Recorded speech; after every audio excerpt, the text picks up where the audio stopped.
Dieu qui veille paternellement sur tous a voulu que tous les hommes constituent une seule famille et se traitent mutuellement comme des frères. Tous, en effet, ont été créés à l'image de Dieu, qui a fait habiter sur toute la face de la terre tout le genre humain issu d'un principe unique. Acte 17, 26. Et tous sont appelés à une seule et même fin qui est Dieu lui-même.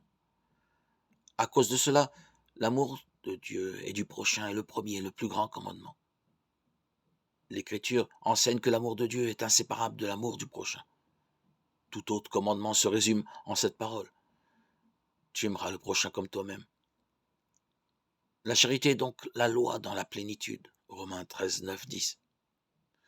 Il est bien évident que cela est d'une extrême importance pour des hommes de plus en plus dépendants les uns des autres et dans un monde sans cesse plus unifié.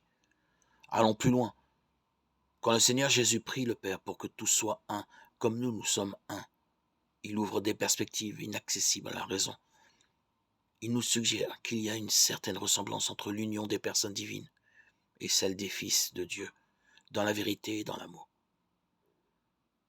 Cette ressemblance montre bien que l'homme, seule créature sur terre que Dieu a voulu pour elle-même, ne peut pleinement se trouver que par le don désintéressé de lui-même.